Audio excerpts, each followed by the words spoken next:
Assalamualaikum warahmatullahi wabarakatuh. Baik anak-anak, hari ini kita memasuki tema 9 subtema 3 pembelajaran yang ke-6. Artinya ini adalah pembelajaran terakhir di kelas 6. Setelah ini kita tidak ada lagi pembelajaran. Baik, kita mulai. Ayo mengamati. Yuri Gagarin adalah seorang astronot yang berasal dari Rusia. Ia adalah orang yang pertama pergi ke ruang angkasa luar yang masuk ke orbit bulan pada tahun 1991. Nah, ini Yuri Gagarin, seorang wanita. Ini ya. Nah, Dr. Pratiwi Sudarmono adalah wanita Indonesia pertama yang lolos seleksi NASA untuk menjelajah angkasa luar. Sedianya ia akan diberangkatkan sebagai kru spesialis dalam peluncuran satelit Indonesia, yakni Palapa B3. Namun sayang, pada tahun 1986 pesawat ulang-alik Challenger meledak dan dalam penerbangannya. Oleh karena itu, NASA membatalkan penerbangan Palapa 3 diluncurkan tanpa kehadiran astronot Indonesia. Nah, ini Dr. Pratiwi Sudarmono. Oke, tugas pertama kamu adalah membuat 3 pertanyaan tentang kegiatan para ilmuwan menjelajah angkasa luar. Setelah kamu membuat 3 pertanyaan, nah yang selanjutnya adalah kamu meminta 3 pertanyaan yang dibuat oleh temanmu. Lalu kamu jawab cara memenuhinya di luar angkasa bagaimana. Isi di tabel berikut. Bagaimana contoh? Bagaimana cara astronot makan? Nah, kira-kira makannya bagaimana nih? Kamu isi. Kamu boleh cari nanti di internet ya. Banyak sekali untuk jawaban tugas kamu ini. Nah, yang ketiganya, apa saja yang diperlukan untuk menjadi astronot? Nah, itu ya. 3 tugas di pembelajaran, 3 soal di tugas pertama. Yang pertama membuat pertanyaan 3 pertanyaan, yang kedua mengisi tabel dari pertanyaan teman kamu lalu kamu jawab, yang ketiga menjawab yaitu pertanyaan apa saja yang diperlukan menjadi seorang astronot. Itu tugas kamu yang pertama. Baik, kita lanjut. Nah, di sini ada bacaan dengan Yuk Kerja Bakti oleh Niken Ari. Musim hujan telah tiba. Warga Kelurahan Mekarjaya, Depok bersiap menghadapi musim itu. Biasanya bersama dengan musim hujan, penyakit demam berdarah juga datang karena banyaknya air yang tergenang. Untuk menghindari adanya warga yang terkena demam berdarah, Pak RT mengajak warganya untuk pergi kerja bakti membersihkan lingkungan hari Minggu ini. Ayah, aku mau ikut kerja bakti dong. Aku sudah siap nih, kata Romi saat melihat ayahnya bersiap-siap akan ikut kerja bakti. Wah, boleh sekali nak. Sekarang kamu pakai sepatu bot dan bawa skop kecil itu ya, ujar ayah. Romi langsung mengambil sepatu botnya dari lemari. Ia memakainya dengan cepat. Tak lupa ia memakai skop kecil dan topi seperti yang diminta ayah. Setelah siap, mereka pun berangkat menuju lapangan tempat para warga berkumpul. Di lapangan sudah banyak orang berkumpul. Bapak-bapak yang akan kerja bakti itu sedang mengisi tenaga dengan makanan yang disiapkan ibu-ibu dan anak-anak perempuan. Ibu Romi, Sinta, serta adik Romi juga sibuk membantu membawa makanan, teh, dan kopi. Wah, pantas saja tadi di rumah ibu membuat banyak sekali pisang goreng, pikir Romi. Tidak hanya bapak-bapak yang akan bekerja bakti, anak laki-laki seusia Romi juga ikut membantu. Romi melihat temannya, Adi dan Budi juga berada di lapangan. Adi membawa cangkul kecil dan Budi membawa beberapa karung. Tak lama kemudian kerja bakti dimulai. Semua orang ikut serta bekerja bakti langsung menjebak ke daerah RT 3. Ada yang mulai membersihkan selokan yang mampet, mencabuti rumput liar, dan mengumpulkan sampah. Pokoknya semua sibuk sekali. Romi, Adi, dan Budi juga tak kalah sibuk. Mereka membantu membersihkan selokan yang tertutup tanah. Romi menguruk tanah itu dengan skop kecil miliknya. Adi juga sama. Ia mengambil tanah yang menutupi selokan dengan cangkul, sedangkan Budi menampung tanah dengan karung yang dibawanya. Waktu menunjukkan pukul 11 siang, semua pekerjaan sudah selesai. Wilayah RT 03 menjadi lebih bersih dan rapi. Sudah tidak ada tumpukan sampah ataupun selokan yang mampet karena lingkungan tempat tinggal sudah lebih bersih. Warga pun senang dan siap menghadapi musim hujan. Oke. Tugas kedua kamu adalah mengisi tabel berdasarkan judul bacaan tadi ya. Judulnya apa, siapa penulisnya, lalu bagian apa yang kamu sukai dari cerita di atas. Nah, lalu jangan lupa isi 2 diagram Venn ini ya, cerita fiksi yang tadi tentang kerja bakti dengan pengalaman kerja bakti kamu.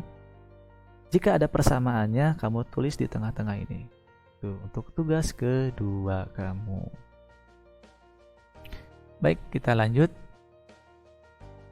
Nah, di sini ada bacaan dengan judul membuat pantong konstruksi berdasarkan tema. Patung-patung yang kamu lihat di sekeliling kamu biasanya dibuat dengan tema-tema tertentu. Ada yang tema manusia, tumbuhan, binatang, benda langit, atau bahkan bertema kontemporer. Para seniman memiliki tema tertentu sesuai dengan keinginannya. Kadang-kadang mereka membuatnya sesuai dengan keinginan orang lain yang meminta bantuan untuk membuat patung tersebut. Lihatlah sekelilingmu. Apakah kamu menjelaskan tema patung-patung yang ada di sekitarmu? Tema manusia, binatang, dan tumbuhan merupakan tema yang telah dikembangkan banyakkan era zaman purbakala. Hal ini disebabkan tema ini merupakan tema yang paling lekat dengan kehidupan manusia dari zaman ke zaman. Demikian juga dengan seni kerajinan patung yang menggunakan teknik konstruksi. Tema-tema manusia, binatang, dan tumbuhan sering digunakan tentu saja dalam bentuk yang berbeda. Misalnya patung konstruksi manusia dapat berupa robot yang menyerupai manusia. Perhatikan beberapa gambar contoh patung konstruksi dengan tema manusia, binatang, dan tumbuhan berikut. Dapatkah kamu menjelaskan bahan-bahan yang digunakan untuk membuat patung konstruksi tersebut? Gambar pertama, lihat. Ini tema manusia ya, bahan-bahannya kelihatan banget tuh. Kamu kenal apa sih ini? Gambar yang kedua dan gambar yang ketiga. Ini gambar konstruksi untuk hewan. Yang ketiga ada tumbuhan. Ya, untuk yang ini pasti dari, ya betul, dari botol minuman plastik ya, disambung-sambungkan. Yang ini dari ya kardus bekas. Kalau yang ini dari karton tuh ya. Oke. Nah, di sini ayo mencoba membuat patung dengan tema manusia. Nah, di sini kamu tidak usah membuat patung lagi ya, karena sudah kamu laksanakan di pembelajaran yang sebelumnya. Jadi di sini hanya sebagai informasi kamu saja. Bagaimana sih cara membuat patung dengan tema manusia? Silahkan disimak.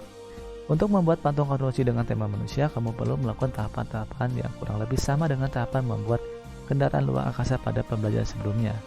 Kamu tentu telah belajar dari kesulitan yang telah kamu hadapi pada kegiatan sebelumnya dan juga belajar dari teman-temanmu. Sekarang saatnya merancang dan membuat patung yang menyerupai manusia dengan lebih baik. Bentuk manusia yang kamu ciptakan dapat berupa robot yang menyerupai manusia atau bentuk lain yang menyerupai manusia. Hal utama yang pertama yang harus kamu lakukan adalah membuat rancangan dalam bentuk gambar. Mulai dengan rancangan sederhana dan ukuran yang tidak terlalu besar. Ukuran patung yang besar tentu akan memerlukan bahan yang lebih banyak dan waktu pengerjaan yang lebih lama. Langkah kedua adalah mencari bahan-bahan dan alat yang tersedia dan diperlukan untuk membuatnya. Berikut adalah mencari cara merakitnya. Nah, ini ya, berikut adalah beberapa contoh patung konstruksi sederhana dengan tema manusia yang dapat kamu kembangkan.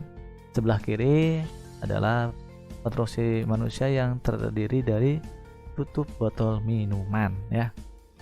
Yang sebelah kanan terdiri dari botol minuman dan tutupnya. Lalu di sini ada tambahan ya, seperti sedotan ya gitu. Oke, ini contohnya ya. Silakan kalau kamu mau coba bikin silakan.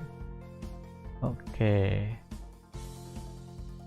Nah, ini lagi. Nah, ini ada juga botol minuman. Lalu di sini ada tutup bedak ya kalau nggak salah. Lalu di sini ada garpu plastik, sendok plastik. Nah, di sini juga yang sebelah kanannya sama, dari bekas tempat makanan plastik bekas ya. Jajanan anak sepertinya ini.